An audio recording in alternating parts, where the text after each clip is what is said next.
Hello everyone, how are you? All are good. Now here we discuss about biotechnology in agriculture. Introduction of biotechnology in agriculture. The biotechnology in agriculture refers to the use of scientific tools and techniques to improve plant and animal product. कि जो biotechnology का हम use में जो ले रहे हैं, biotechnology in agriculture refers to the use of scientific tools. Through the biotechnology we use, जो हम बायोटेक्नोलॉजी के थ्रू टेक्निक जो हम यूज में ले रहे हैं, इसमें हम क्या साइंटिफिक टूल्स एंड टेक्निक्स उनको यूज में लेके हम प्लांट्स की उसको हम प्रोडक्टिविटी को इम्प्रूव कर सकते हैं, उसकी क्वालिटी को क्या कर सकते हैं, इम्प्रूव कर सकते हैं. Plants and animal products, not only plants, हम एनिमल प्रोडक्ट्स की भी क्वालिटी को हम इम्प्रूव कर सकते हैं. It encompasses methods such as genetic engineering, molecular marker and tissue culture. तो इसके अंदर जो बेसिकली जो हम टेक्निक यूज में लेते हैं, तो इसके अंदर हम जेनेटिक इंजीनियरिंग जो जेनेटिक इंजीनियरिंग के थ्रू हम चेंजेस करते हैं, molecular marker and tissue culture. Through these techniques we can change and we can improve the quality of the plants and animals both. This technology aims to enhance crop yield, nutrition value and resistance to pest and disease. तो through this technology aim, कि ये जो technology इसका aim to enhance crop yield, कि ये जो technology है इसका क्या जो मेन एम है, ये क्या करेगा, क्रॉप yield की जो क्रॉप है उसकी प्रोडक्टिविटी को बढ़ाना, न्यूट्रिशन वैल्यू बनाना and resistance to pest and disease. जो डिजीज क्रिएट होती है, जो पेस्टिसाइड्स हैं, उन जो पेस्ट है उन जो क्रॉप को डिस्ट्रॉय कर देते हैं उनकी अगेंस्ट रेजिस्टेंस डेवलप करना. तो by the help of biotechnology we can improve plant and animal productivity को हम क्या कर सकते हैं, इम्प्रूव कर सकते हैं, उनकी प्रोडक्टिविटी को बढ़ा सकते हैं, इंक्रीज कर सकते हैं. Now historical background. The roots of agriculture biotechnology can be traced back to traditional breeding practices. कि जो बायोटेक्नोलॉजी है ये ट्रेडिशनल ब्रीडिंग प्रैक्टिसेस से सिमिलर है, कि जो हम ट्रेडिशनल ब्रीडिंग प्रैक्टिसेस से ट्रेस कर सकते हैं, कि लगभग कि जो हम पहले के थे उसी के जैसे ही है, थोड़ा सा हमने इसमें क्या करा है, मैनिपुलेशन करा है. In 1970s, the advent of recombinant DNA technology revolutionized the field. कि जब 1970 के अंदर जब सबसे ज्यादा रिकॉम्बिनेंट डीएनए टेक्नोलॉजी इनहेंस हुई, जब एडवांस हुई, जब रिकॉम्बिनेंट डीएनए टेक्नोलॉजी का इन्वेंशन हुआ, उसके थ्रू बायोटेक्नोलॉजी के अंदर एक बहुत ज्यादा इंक्रीज हुई बायोटेक्नोलॉजी. और एक हम यूं कह सकते हैं कि इवोल्यूशनरी चेंजेस हो गया, रिवॉल्यूशन हो गया, कि मतलब एक बहुत ज्यादा इंप्रूव हो गई, बहुत ज्यादा इंक्रीज हो गई biotechnology with the help of recombinant DNA technology. तो जैसे ही रिकॉम्बिनेंट डीएनए टेक्नोलॉजी इवेंट हुई और बायोटेक्नोलॉजी बहुत ज्यादा इसमें एडवांस वेरिएशंस आ गए, कि बहुत ज्यादा इंप्रूव हो गई, बहुत ज्यादा इंक्रीज हो गई. Modern biotechnology has since enabled more precise modification compared to conventional breeding.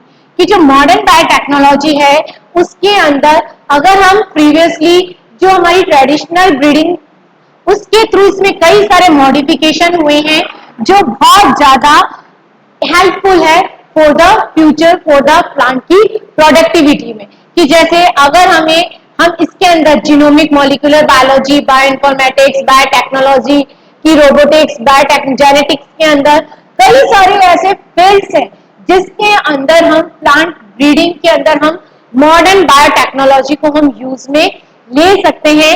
और इन सब फील्ड्स के थ्रू हम क्या कर सकते हैं, प्लांट्स और एनिमल्स की प्रोडक्टिविटी को इंक्रीज कर सकते हैं, उनकी क्वालिटी को क्या कर सकते हैं, इंक्रीज कर सकते हैं. तो दीज आर द एरिया की agronomy, horticulture, computer science, genomic molecular biology, ठीक है, plant pathology, entomology, these are the fields by which we can change the plant breeding. कि हम उसके अंदर जो ट्रेडिशनल ब्रीडिंग वे है उससे हटके हम कई सारे प्रिसाइज मॉडिफिकेशन कर सकते हैं बायोटेक्नोलॉजी के through. Now genetic engineering technique कि क्या होता है जेनेटिक इंजीनियरिंग के अंदर। Genetic engineering allows for the direct manipulation of an organisms DNA. तो what will we do in genetic engineering? तो इन द जेनेटिक इंजीनियरिंग हम डायरेक्ट चेंज करते हैं, डायरेक्ट मैनिपुलेट करते हैं of an organisms DNA. Organism की DNA के अंदर डायरेक्ट क्या किया जाता है? चेंजेस किए जाते हैं, डायरेक्ट मैनिपुलेशन किए जा सकते हैं, जिससे हम न्यू वैरायटी, न्यू स्पीशीज को हम डेवलप कर सकते हैं। कि जैसे फॉर एग्जांपल ये हमारा है एक जीनोमिक डीएनए और ये है एक हमारा प्लाज्मिक डीएनए। तो इसमें हमने क्या करा कि जो जीनोमिक डीएनए है तो ये हमने क्या बनाया, एक प्लांट है उसका हमें ये जीनोमिक डीएनए लिया और एक हमने इसमें ट्रांसफर कराया प्लाज्मिक डीएनए के अंदर। आफ्टर दैट हमने क्या करा, इसके रिकॉम्बिनेंट टेक्नोलॉजी के थ्रू हमने न्यू प्रमोटर न्यू डीएनए का फॉर्म कर लिया और ये जो न्यू डीएनए है अब हमने इसको ट्रांसफर किया है, कल्चर किया है। कल्चर करके हमें ये न्यू प्लांट, हमें ये क्या मिला, जो ये न्यू प्लांट है this is a change plant of the previous plant. कि ये क्या है, एकदम चेंजिंग है कि इसके अंदर जो वैरायटी है, इसके अंदर जो प्रोडक्टिविटी है, इसके अंदर जो क्वालिटी है वो अपने प्रीवियस प्लांट से कहीं ज्यादा चेंज है बट और सिमिलर है। ये अपने प्लांट के क्या है, सिमिलर है, बट इसमें जो इम्प्रूव किया है हमने वो बहुत सारा चेंजेस है, जिसके थ्रू हम कई सारे, इससे हमें प्रोडक्शन बहुत ज्यादा मिलेगा, कई सारे न्यूट्रिशन वैल्यूज मिलेंगी। तो इस तरीके से हम क्या कर सकते हैं, बायोटेक्नोलॉजी के थ्रू प्लांट को बहुत ज्यादा उसकी प्रोडक्टिविटी को इंक्रीज कर सकते हैं। Techniques such as CRI, SPR and agrobacterium mediated transformation are commonly used। तो जब हम इसको जो टेक्निक्स है, इसके अंदर जो टेक्निक्स हम यूज में लेते हैं तो वो कौन सी टेक्निक्स है, CRI SPR टेक्निक है और एक है agrobacterium medicated transformation. These are the technique जिसको हम जेनेटिक इंजीनियरिंग के अंदर हम यूज में लेते हैं और इससे हम डायरेक्ट जो ऑर्गेनिज्म है उसके डीएनए के अंदर क्या करते हैं, मैनिपुलेशन करते हैं। तो इन टेक्निक्स को हम कॉमनली जेनेटिक इंजीनियरिंग में यूज में लेते हैं। These methods can introduce desirable traits such as drought resistance और pest tolerance into crop। कि ये जो मेथड है can introduce, कि ये मेथड अगर हम क्रॉप में इंट्रोड्यूस, इस मेथड से हम न्यू क्रॉप जनरेट कर रहे हैं तो जो न्यू क्रॉप है, जो इंट्रोड्यूस न्यू डिजायरेबल ट्रेट्स हैं, जो हमने थ्रू द जेनेटिक इंजीनियरिंग कुछ हमने ट्रेट्स क्या लिए, ट्रेट्स लिए हैं, जैसे हमने ट्रेड लिया है such as drought out resistance ले लिया, पेस्ट टॉलरेंस ले लिया। तो ये ट्रेड हमने क्या करा, डायरेक्ट जो जीन है उसके अंदर क्या करा, मैनिपुलेट कर दिया और हमने एक न्यू क्रॉप जनरेट करी। तो अब जो हमारी न्यू क्रॉप जो जनरेट हुई है वो न्यू क्रॉप में क्या होगा, the first of all drought resistance होगी, वो ड्रॉट के अगेंस्ट उसमें क्या होगी, रेजिस्टेंस डेवलप हो जाएगी एंड द पेस्ट टॉलरेंस, जो पेस्ट है उसके अगेंस्ट इनमें क्या हो जाएगा, इनकी टॉलरेंस पावर जनरेट हो जाएगी। तो इस तरीके से तो ये हमारे जो हमने डिजायरेबल चेंजेस किए हैं ये चेंजेस पॉसिबल है थ्रू द जेनेटिक इंजीनियरिंग। कि एक हमारी नॉर्मल क्रॉप है, नॉर्मल क्रॉप ग्रो कर रही है, वो ड्रॉट, उसके अंदर ड्रॉट्स के अगेंस्ट रेजिस्टेंस पावर नहीं है, उसके अंदर पेस्ट के अगेंस्ट कंट्रोल की, मतलब पेस्ट के अगेंस्ट उसके अंदर टॉलरेंस पावर जनरेट नहीं है। बट अगर हमने बायोटेक के थ्रू चेंजेस किए हैं तो वो ड्रॉट रेजिस्टेंस भी होगी और पेस्ट टॉलरेंस उसमें पावर भी जनरेट होगी। तो इस तरीके से हम थ्रू द जेनेटिक इंजीनियरिंग किसी भी ऑर्गेनिज्म प्लांट्स में क्या कर सकते हैं, डायरेक्ट मैनिपुलेशन कर सकते हैं उसके जीन के अंदर। Now benefits of biotechnology in crop production. Crop production में बायोटेक्नोलॉजी के क्या बेनिफिट्स हैं। Biotechnology crop often exhibit increased resistance to pest and disease reduction, reducing the need of for chemical pesticide। कि जो बायोटेक्नोलॉजी, जो biotech crop है often exhibit increased resistance to pest and disease, reducing the need for chemical pesticides. जो हमारी biotechnology, जो biotech के through जो हमारी क्रॉप जनरेट हुई है, इसमें क्या है कि ये रेजिस्टेंस टू पेस्ट, कि इसके अंदर resistance to pest and disease, जो कई ऐसा होता है कि डिजीज की वजह से, ड्यू टू डिजीज हमारी जो क्रॉप है वो पूरी क्या हो जाती है, डिस्ट्रॉय हो जाती है। तो वो उस क्रॉप को डिस्ट्रॉय से बचाने के लिए उसमें हमने क्या करा, डिजीज रेजिस्टेंस डेवलप कर दिया है। And this is the disease resistance developed due to the biotechnology. ये disease resistance किसके थ्रू जनरेट हुआ है, बायोटेक्नोलॉजी के थ्रू जनरेट हुआ है। जो हमारा पेस्ट रेजिस्टेंस है, this is also generate through the biotech. तो अब जो हमारी न्यू क्रॉप है, वो न्यू क्रॉप के अंदर हमारे उसमें पेस्ट रेजिस्टेंस भी होंगे और डिजीज रेजिस्टेंस भी होंगे। तो उसके अगेन हम reducing the need of chemical pesticides. अगर हमारी क्रॉप में खुद में रेजिस्टेंस पावर है, तो हमें जो केमिकल पेस्टिसाइड्स हैं उनको यूज में लेने की कम रिक्वायरमेंट होगी। हम उसकी जो नीड है वो हमारी धीरे धीरे रिड्यूस होती जाएगी। तो जो हम केमिकल पेस्टिसाइड्स यूज में ले रहे हैं उनकी नीड क्या होती जाएगी, कम होती जाएगी।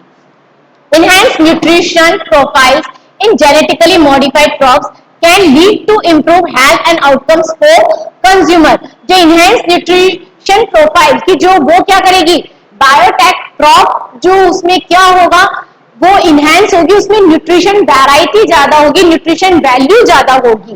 तो जेनेटिकली मॉडिफाइड क्रॉप, जो बायोटेक के जेनेटिकली मॉडिफाइड जो क्रॉप्स है उसमें क्या है, न्यूट्रिशन वैल्यू बहुत ज्यादा है। तो वो क्या करेगी, lead to improve health outcomes for consumers. तो जो क्रॉप को जो कंज्यूमर्स यूज में ले रहे हैं उनकी हेल्थ भी क्या करेगी, इंप्रूव करेगी। क्यों, क्योंकि उसमें क्या है, वो विटामिन मिनरल्स न्यूट्रिशन उसमें क्या है, बहुत ज्यादा है, रिच पावर है, रिच है। तो दैट्स वाई उसको कौन यूज में ले रहा है, कंज्यूमर्स यूज में ले रहे हैं। तो कंज्यूमर्स की भी हेल्थ क्या होगी, इंप्रूव होगी। Biotechnology can lead to higher crop yields, helping to meet the demands of a growing global population। तो biotechnology lead to higher crop yields. Biotechnology के थ्रू हम क्या कर सकते हैं कि जो हमारी प्रोडक्टिविटी है उसको हम हाई कर सकते हैं, हाई क्रॉप यील्ड्स, जो हम उसकी प्रोडक्टिविटी को बढ़ा सकते हैं, जिससे क्या होगा, helping to meet the demands of a growing global population.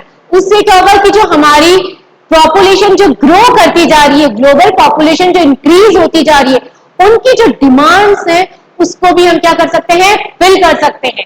अगर हमारी प्रोडक्टिविटी इंक्रीज हो गई, प्रोडक्टिविटी ज्यादा हो गई, तो हम इजीली जो पॉपुलेशन की जो डिमांड है उसको भी हम क्या कर सकते हैं, फुलफिल कर सकते हैं। Now GMOs and public perceptions. GMO, this is the genetically modified organism. ठीक है, GMO की फुल फॉर्म है genetic modified organism. How been a point to connection among consumer and policy maker, कि जो GMO है, जेनेटिकल मॉडिफाइड क्रॉप है, ये दोनों के बीच में, पॉलिसी मेकर एंड कंज्यूमर्स दोनों के बीच में एक इंटरेक्शन है, मीडिएशन है। While many scientific organization endorse GMO as a safe, public skeptics कि पेस्टिसाइड्स करते हैं कि जो पब्लिक स्केप्टिशियंस हैं वो क्या कहते हैं कि कई सारे जो हमारे साइंटिफिक ऑर्गेनाइजेशन हैं उन्होंने according to them GMO is a safe, मतलब कि जो जेनेटिकली मॉडिफाइड जो ऑर्गेनिजम्स हैं, जो जेनेटिकली मॉडिफाइड जो क्रॉप्स है, वो क्या है, सेफ है, उसमें कुछ भी ज्यादा ऐसा हार्म नहीं है।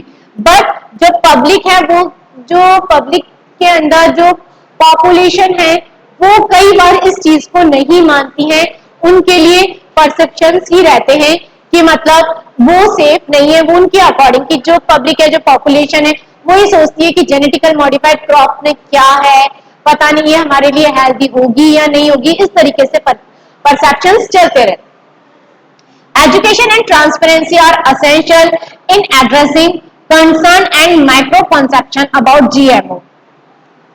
कि जो education and transparency are essential, कि जो एजुकेशन है कि what is biotechnology, what we do in biotechnology and how it is very helpful for crop. तो ये जो एजुकेशन है कि हमें बायोटेक्नोलॉजी के बारे में पूरा उन्हें बताना चाहिए कि ट्रांसपेरेंसी है एसेंशियल, कि ट्रांसपेरेंसी भी होती है कि क्या हो रहा है, आप खुद देख लो, ट्रांसपेरेंसी है कि बिल्कुल कुछ भी इसमें ज्यादा मॉडिफिकेशन नहीं हो रहा है, थोड़ा सा चेंजेस हो रहे हैं। तो essential in addressing the concern and micro section about the GMOs, कि जो भी ट्रांसपेरेंसी है ये रख के हम पब्लिक को, जो पॉपुलेशन है उनकी जो परसेप्शन है उनको हम क्लियर कर सकते हैं।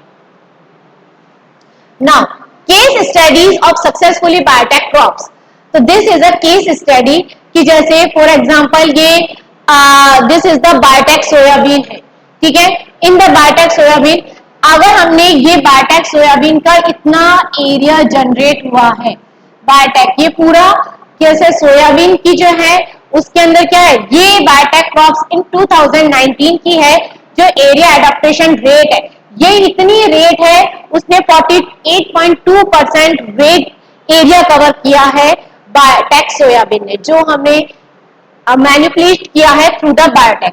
This is the biotech maize जिसने 32% एरिया कवर किया है, और this is the biotech cotton जिसने 13.5% एरिया कवर किया है, and this is the biotech canola जिसने 5.3% एरिया कवर किया है, और कई सारे अदर 1.7 के अंदर कई सारे अदर बायोटेक क्रॉप्स हैं जिनके थ्रू हम इसकी प्रोडक्टिविटी को इंक्रीज कर सकते हैं, प्रोडक्शन को हमने इसमें इंक्रीज किया है।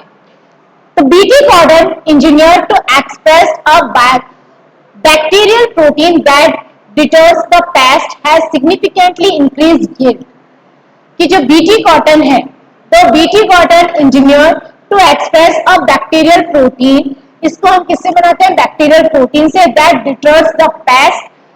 BT cotton, this is a modification of cotton की, इसके अंदर हमने क्या करा है, मॉडिफिकेशन किया है बीटी कॉटन के अंदर, और इसमें हम इसको क्या करते हैं, पेस्ट के अगेंस्ट हमने इसमें क्या डेवलप किया है, रेजिस्टेंस पावर डेवलप करी है, ठीक है, and significantly increase yield.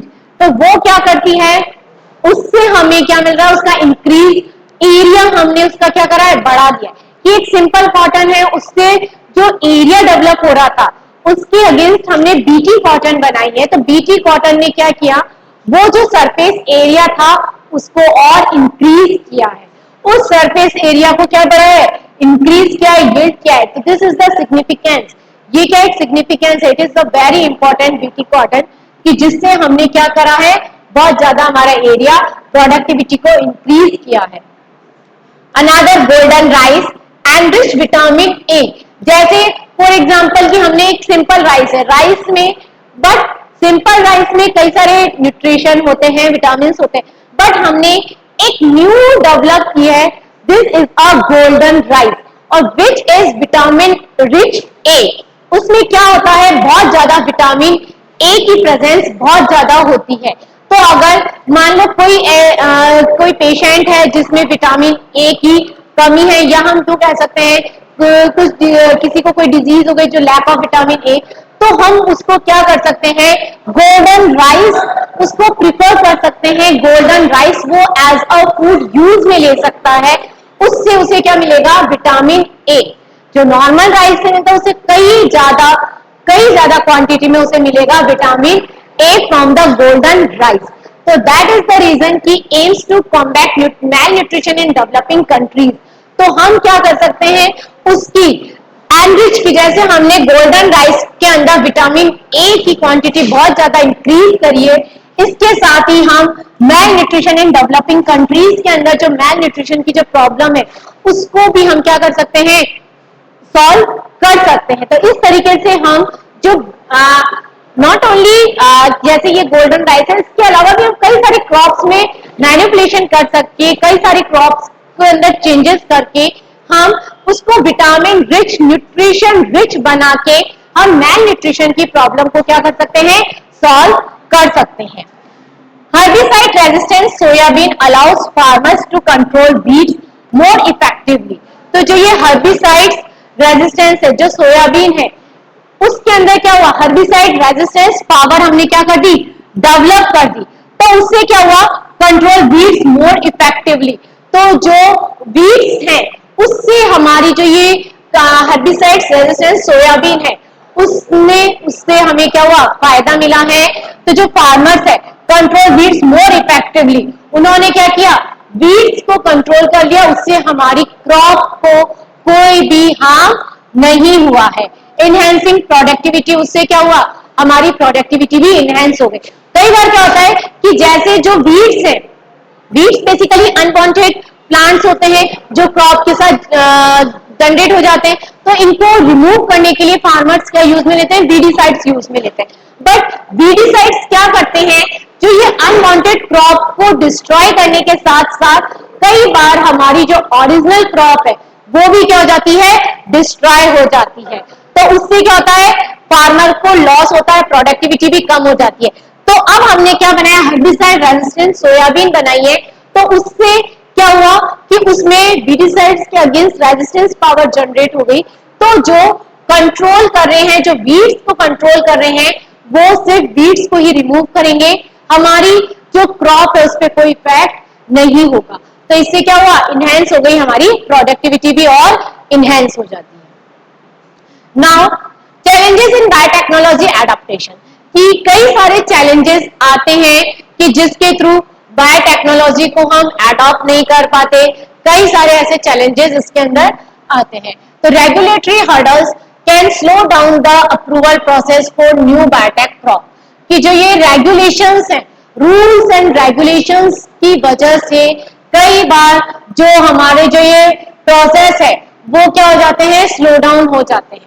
Biotech के थ्रू बीटी कॉटन जैसे हमने कई सारे ऐसे हम और ज्यादा जनरेट कर सकते हैं, बट कई बार रूल्स एंड रेगुलेशंस हर्डल बन जाते हैं, जिसकी वजह से हमारा प्रोसेस क्या होता है, स्लो डाउन हो जाता है। Economic factors such as the cost of technology and market assess pose challenges for farmer, कि कई बार क्या होता है, इकोनॉमिक फैक्टर्स आ जाते हैं सामने, जिसकी वजह से हम प्रॉपर वे में उसको डेवलप नहीं कर सकते, कि such as cost of technology, technology की कॉस्ट बहुत ज्यादा होती है जिसकी वजह से हम यूज में नहीं ले पाते। मार्केट असेस, हमें प्रॉपर मार्केट नहीं मिल पाता, जिसकी वजह से हमें चैलेंज हमें फेस करना पड़ जाता है। पोजेस चैलेंज फॉर फार्मर, कि फार्मर को बताना पड़ता है कि उसके फार्मर्स भी कई बार एक्सेप्ट कर पाते, नहीं कर पाते। तो दीज आर द चैलेंजेस जो बायोटेक्नोलॉजी को कई बार कई सारे चैलेंजेस का फेस करना पड़ता है। There are also environmental concerns including biodiversity losses and potential gene transfer to wild species. Also environmental concern भी इसमें कई बार इन्वॉल्व हो जाती है, कि जैसे इंक्लूडिंग बायोडाइवर्सिटी लॉसेस, बायोडाइवर्सिटी का लॉस हो रहा है, potential gene transfer to wild species, कि जो वाइल्ड स्पीशीज है उनके जो जीन ट्रांसफर है वो भी कई बार कई सारे इसके अंदर रीजंस हो जाते हैं जो बायोटेक्नोलॉजी चैलेंजेस के अंदर आते। Now future trends and agriculture biotechnology, कि क्या इसके फ्यूचर ट्रेंड्स हैं कि एग्रीकल्चर बायोटेक्नोलॉजी के, advance in genome editing techniques promises more precise and efficient crop improvement, कि advances in genomic editing techniques, कि जो जीनोम के अंदर जो हम एडिटिंग कर रहे हैं ये टेक्निक्स जो हैं ये प्रिसाइज करती है इफेक्टिव क्रॉप इंप्रूवमेंट, क्रॉप को बहुत ज्यादा इंप्रूव बनाएगी, जो क्रॉप के अंदर उसकी प्रोडक्टिविटी को बहुत ज्यादा इनहेंस करेंगी, उनके अंदर रेजिस्टेंस पावर डेवलप होगी। तो दिस इज द एडवांस, कि ये एडवांस जीनोम एडिटिंग टेक्निक्स हैं, ये जो हमारी क्रॉप को क्या करेगी, बहुत ज्यादा इफेक्टिव बनाएगी। The integration of biotechnology with data analytics and AI can enhance decision making in agriculture, कि जो integration of biotechnology with data analytic है, AI जो है वो इनहेंस कर रहे हैं डिसीजन मेकिंग इन एग्रीकल्चर, कई बार वो जो डिसीजन लेते हैं for the agriculture. Biopesticides and biofertilizers are emerging as sustainable alternatives to chemical inputs, कि जो बायो पेस्टिसाइड्स और बायो फर्टिलाइजर्स जो हम यूज में लेते हैं तो ऑल्टरनेटिव टू केमिकल इनपुट्स, कि हम जो केमिकल्स यूज में ले रहे हैं उसकी जगह हम biopesticides and bio fertilisers use में ले सकते हैं। तो जो हमारे जो केमिकल्स है कि जो केमिकल्स के थ्रू जो इनपुट्स आ रहे हैं, जो केमिकल्स जो हम क्रॉप में यूज में ले रहे हैं, तो उसकी जगह हम बायोपेस्टिसाइड्स और बायो फर्टिलाइजर्स यूज में ले सकते हैं। नाउ conclusion, तो basically biotechnology in agriculture holds immense potential for enhancing food production sustainability। तो जो बायोटेक्नोलॉजी है उसके थ्रू हम एग्रीकल्चर में अगर हम बायोटेक्नोलॉजी को यूज में लेते हैं तो हम फूड के प्रोडक्शन को इनहेंस कर सकते हैं, फूड प्रोडक्शन की प्रोडक्टिविटी को हम इंक्रीज कर सकते हैं।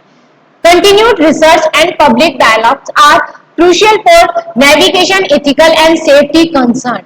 तो जो हम कंटिन्यू रिसर्च कर रहे हैं पब्लिक के अंदर, जो पब्लिक के जो कन्वर्सेशन है उसके थ्रू हम crucial and navigation ethical and safety concern दोनों को हम कंबाइन करके ही हम बायोटेक को आगे इंप्रूव करवा सकते हैं।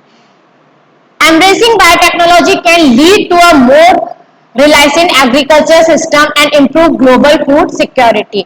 तो जो enhancing biotechnology है वो फ्लेक्सिबल होती है एग्रीकल्चर सिस्टम में एंड इंप्रूव कर सकती है ग्लोबल फूड सेफ्टी को।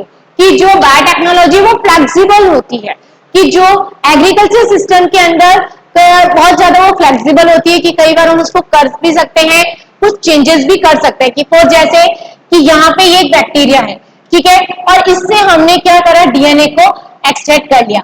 अब इसके अंदर हमने this is the cloning and designing gene, ये हमारा इसके अंदर हमने इसको एक्सट्रैक्ट कर लिया, उसके बाद हमने इसकी क्लोनिंग करी, उसके बाद इसको हमने जीन के अंदर क्या करा, ट्रांसफर कर दिया। आफ्टर दैट हमने इसको ट्रांसफर करके इसका सेल टिश्यू कल्चर कर लिया। अब ये जो सेल टिश्यू कल्चर करके जो हमने प्लांट बनाया है उससे हमें न्यू प्लांट ब्रीडिंग, तो इस तरीके से जो ये न्यू प्लांट ब्रीडिंग जो बनी है, this is a more effective, this is the more resistant. कि ये क्या होगी, इसके अंदर बहुत सारी इफेक्टिव होगी, रेजिस्टेंस होगा, रेजिस्टेंस पावर इसमें क्या हो गई, डेवलप हो चुकी है। इस तरीके से हम और भी ज्यादा उसको इंप्रूव कर सकते हैं। Now global impact of agriculture biotechnology. Biotechnology has the potential to address food security challenges in a growing global population। कि जो फूड सिक्योरिटी, जैसे हमने प्रीवियसली भी करा था, कि जो ग्रोइंग ग्लोबल पॉपुलेशन है उसकी फूड को सिक्योर कर सकती है बायोटेक्नोलॉजी, उसके फूड प्रोडक्टिविटी को इनहेंस कर सकती है। It can help adapt agriculture to climate change by the developing resistance crop variety. It can help adapt agriculture, ये जो अडेप्टिव जो एग्रीकल्चर है, जो क्लाइमेट चेंज की वजह से जो कई बार क्रॉप डिस्ट्रॉय हो जाती है, उसके अंदर हेल्प कर सकती है। डेवलपिंग रेजिस्टेंस क्रॉप वैरायटी, उसके अंदर रेजिस्टेंस पावर डेवलप करके हम क्रॉप की वैरायटी को उसको सेव कर सकते हैं और प्रोडक्टिविटी को क्लाइमेट चेंज की वजह से कई सारी जो डिस्ट्रॉय हो जाती है उसको हम सेव कर सकते हैं। The technology also supports economic growth in developing countries through increasing agriculture productivity। और ये जो बायोटेक्नोलॉजी है ये क्या करेगी, हेल्प करेगी economic growth in developing countries. जो डेवलपिंग कंट्रीज है वहां पर कम एरिया के अंदर हमारे बहुत ज्यादा प्रोडक्टिविटी डेवलप हो सकती है, क्रॉप डेवलप हो सकती है। एग्रीकल्चर के अंदर एक छोटे से पर्टिकुलर लैंड एरिया में हम बहुत ज्यादा प्रोडक्टिविटी कर सकते हैं, तो वो डेवलपिंग कंट्रीज में इसका बहुत ज्यादा हेल्प हो सकता है। Now benefits of biotechnology in agriculture. Biotechnology increasing crop yields bye enhancing growth rate and reducing losses from paste. ये हमने पहले भी मैंने आपको बताया कि बायोटेक्नोलॉजी क्या करेगी, इंक्रीज करेगी क्रॉप यील्ड। जो एक पर्टिकुलर एरिया के अंदर जितनी क्रॉप हो रही थी उससे हम बहुत ज्यादा इनहेंस कर सकते हैं, इस पर्टिकुलर एरिया में हमारी प्रोडक्टिविटी को बढ़ा सकते हैं। Growth rate and reducing losses from paste. जो ड्यू टू द पेस्ट की वजह से जो हमारी क्रॉप डिस्ट्रॉय हो गई थी उसको भी हम क्या कर सकते हैं, बचा सकते हैं। रेजिस्टेंस पावर उसमें भी हम क्या कर सकते हैं, डेवलप कर सकते हैं। It improves nutritional quality making crops richer in vitamin and minerals. ये क्या करेगी, जो इंप्रूव करेगी न्यूट्रिशनल क्वालिटी। जैसे हमने देखा था गोल्डन राइस के अंदर विटामिन ए की क्वालिटी बहुत ज्यादा, क्वांटिटी बहुत ज्यादा थी, तो न्यूट्रिशन इंप्रूव करेगी nutritional quality making crops richer in vitamin and minerals. कई सारे विटामिन एंड मिनरल्स के थ्रू हम उसकी जो क्वालिटी है उसको हम क्या कर सकते हैं, इंक्रीज कर सकते हैं, उसकी न्यूट्रिशन वैल्यू को हम बढ़ा सकते हैं। Sustainable practices are supported reducing the need of chemical fertilisers and pesticides.